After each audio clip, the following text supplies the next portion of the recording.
I'm Tove Lo. I'm from Sweden. I'm a songwriter and an artist. I'm here at Lollapalooza, just loving festival life.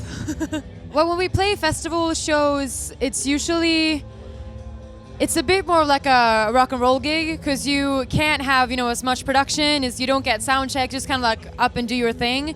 So I just make sure I just have a lot of energy, ready to go, really connect with the audience. It's like, especially when you do like a daytime show, I really make sure that, I kind of get eye contact and really connect with, especially the people, singing every word at the front. That gives me so much like energy and makes me feel so great, and it means so much to me. So, and really just like, you have 45 minutes to literally get everything that you have, and I try to do that and just really make sure I bring all the emotion to the songs that I had when I wrote them. The audience here yesterday was, first of all, really big. I didn't expect that. We've had that actually at the most festivals here in the States. It's been like, where did all these people come from? I didn't know these many people liked me or, were curious. And I think that's the thing. Like, a lot of people see me for the first time, and hopefully, they like what they see, what they hear. And but they were really energetic, and, it was really fucking hot. But they were so, like, energetic and jumping with me and, sweating with me, and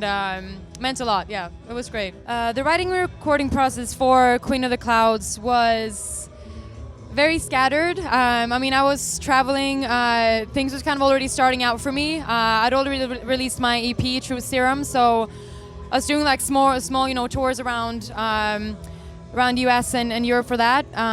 But when I remember when I was gonna have to approve all the masters for the album, I was like running around doing radio promo and like running into like quiet rooms like with these big headphones, like, yeah, okay, this sounds good, That was sort of a stressful process, but the whole writing kind of, took place during the last 2 years before. Since my first album, I had a lot of material built up. But still, most of it was done in Sweden with my Swedish producers, my big team of Wolf cousins that I love working with, and most of the vocals are the demo vocals, like from that first session, because usually, we can add some doubles and maybe, some retakes, but I'm usually want that raw emotion from the first take. It means it's like always the best usually, so yeah. Well, my feelings about Habits is it's weird because it's a song that started everything for me. It's also, for me, a very, very sad song. It's a, true heartbreak song.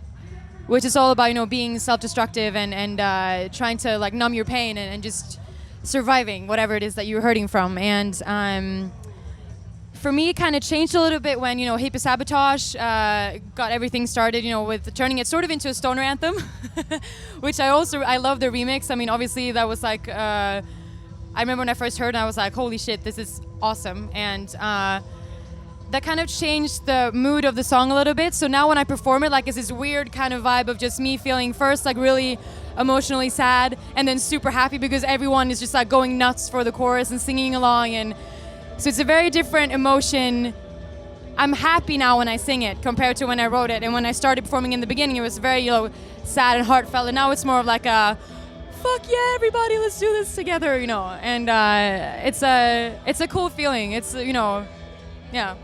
I think just to get that raw honesty, you just gotta have to be honest. Like, you gotta have to dare to sing about your flaws and stuff that, hurt you, or it's about this not trying to paint a picture of me being this like perfect person, because I'm really not, and I don't have like this artist alter ego that I try to be. You literally just get me. So, and I have, dirty nails and messy hair, and I don't know, it's just, I'm not the best singer, I'm not the best, I can not fucking dance for any, but I have, a lot of emotions to share, so I'm doing that, and I love writing songs, and people seem to be able to connect to that, so I think even if it, now that I'm getting more and more, recognized, and people seem to know more and more who I am and have more opinions about me, I'm still gonna really try and stay just me and still dare to be this honest, even for the next album.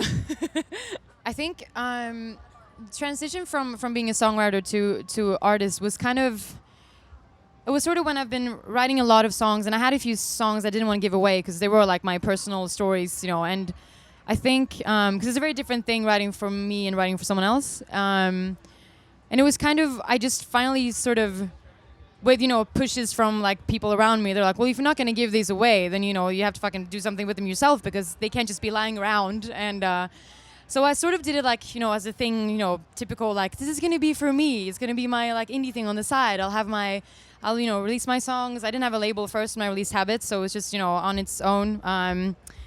Directed my own first video for it and stuff. So it was kind of like this is going to be for me, and then my songwriting with my career. So I didn't really expect it to blow up the way that it has. So it's been kind of a shock also, just to kind of like, because it was literally like, oh, that was my first song that I released that took off, and then it's been just like a roller coaster ride, crazy. So